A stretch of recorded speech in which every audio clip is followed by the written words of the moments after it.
তারেক রহমানের দেশে ফিরতে কোনো বাধা নেই, তিনি চাইলে যে কোনো সময় দেশে আসতে পারেন বলেছেন স্বরাষ্ট্র উপদেষ্টা জাহাঙ্গীর আলম চৌধুরী। সকালে গাজীপুরের শালনা হাইওয়ে থানা পরিদর্শন শেষে সাংবাদিকদের সাথে আলাপকালে এই কথা বলেন তিনি। পুশিন প্রসঙ্গে তিনি বলেন, ভারত থেকে জোর করে বাংলাদেশের দিকে ঠেলে দেওয়া হচ্ছে, তাদের সঠিক প্রক্রিয়ায় পাঠানো হচ্ছে না। ভারতে থাকা বাংলাদেশি নাগরিকদের আমরা অবশ্যই নেব, এজন্য তাদের নিয়ম মেনে পাঠাতে হবে। ওনার তো দেশে ফেরার তো কোনো অসুবিধা নেই, উনি যে কোনো সময় ইচ্ছা, উনি বাংলাদেশের নাগরিক, যে কোনো সময় ইচ্ছা উনি দেশে ফিরবেন।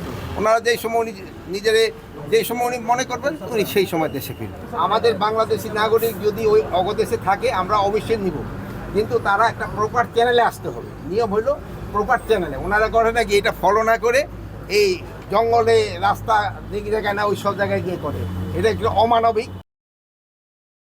ওয়ালটন আবারও মিলিনিয়ার অফারে ওয়ালটন ফ্রিজ কিনে আপনিও হয়ে যেতে পারেন মিলিয়নিয়ার।